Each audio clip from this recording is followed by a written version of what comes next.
सिंधु जल समझौते को निलंबित करने का साफ मतलब है कि भारत अब पश्चिमी नदियों यानी कि झेलम, चिनाब और सिंधु नदी के पानी को पाकिस्तान को इस्तेमाल नहीं करने देगा। लेकिन सवाल यही है कि क्या इतना आसान है? नमस्कार, मेरा नाम है लक्ष्मी। देखिए, जम्मू कश्मीर के पहलगाम में हुए आतंकी हमले के बाद भारत ने पाकिस्तान को सबक सिखाने के लिए कई बड़े फैसले लिए हैं, जिसमें से 5 अहम बड़े फैसले हैं। अब देखिए, कैबिनेट कमेटी ऑन सिक्योरिटी यानी कि CCS बैठक में सबसे बड़ा फैसला सिंधु जल समझौते को निलंबित करना है। भारत ने कहा है कि पाकिस्तान जब तक आतंकवाद को समर्थन करना जारी रखेगा, भारत इस संधि को लागू नहीं करेगा। भारत के इस फैसले को पाकिस्तान के खिलाफ बड़ा प्रहार माना जा रहा है। दरअसल पाकिस्तान के सिंध और पंजाब प्रांत की 90% खेती योग्य जमीन पानी की जरूरतों के लिए सिंधु जल समझौते के तहत मिलने वाली पानी पर ही निर्भर है। तो ऐसे में अगर भारत चिनाब, झेलम और सिंधु जैसी नदियों के पानी को रोकता है तो पाकिस्तान में हाहाकार मच सकता है।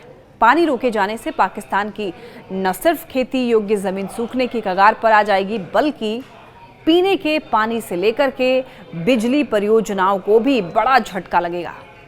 अब भारत के इस कदम से पाकिस्तान को आर्थिक बदहाली का दंश झेलना पड़ेगा। हालांकि अब ये सवाल है कि क्या सिंधु जल समझौते को रद्द करना इतना आसान है?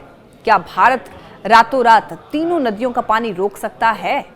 भारत को इन तीनों नदियों का पानी रोकने में कितना वक्त लगेगा, ये भी सवाल उठ रहा है। भारत और पाकिस्तान ने देखिए 1960 में सिंधु जल प्रणाली की नदियों के पानी के इस्तेमाल को लेकर के एक समझौता किया था। इस समझौते के तहत 3 पूर्वी नदियां सतलज, ब्यास और रावी नदी का पानी भारत इस्तेमाल कर सकता है। वहीं पश्चिमी नदियां झेलम, चिनाब और सिंधु के पानी का अधिकार जो है वो पाकिस्तान को दिया गया है। अब आप देखिए, यहाँ पर गौर करने वाली बात यह है कि सिंधु जल समझौते के तहत भारत ने पाकिस्तान के साथ जो समझौता किया उसमें पूरी नदी प्रणाली का सिर्फ 20% पानी ही अपने पास रखा। भारत ने शांति के बदले पाकिस्तान को 80% पानी देने का इस्तेमाल करने का पाकिस्तान को इजाज़त दिया। अब भारत ने सिंधु जल समझौते को निलंबित करने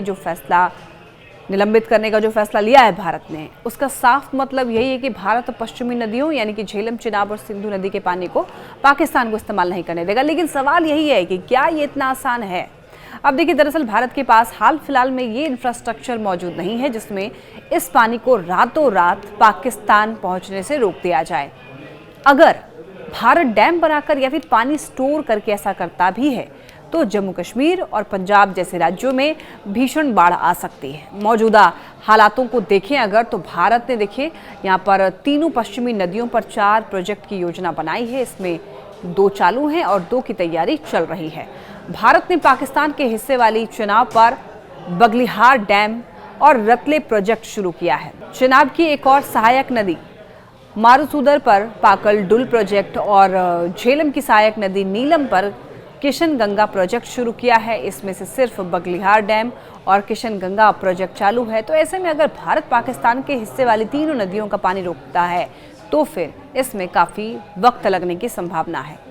दरअसल इन तीनों नदियों से मिलने वाली लाखों क्यूसेक पानी के इस्तेमाल के लिए भारत को इंफ्रास्ट्रक्चर तैयार करना होगा और यही बात पाकिस्तान एक्सपर्ट्स भी कह रहे हैं। अब देखिए, पाकिस्तानी नेताओं का कहना है कि भारत रातों रात सिंधु जल समझौते से मिलने वाली पानी को रोक नहीं सकता। ऐसे में उनके पास भारत के इस फैसले के खिलाफ कानूनी लड़ाई लड़ने का पर्याप्त समय है।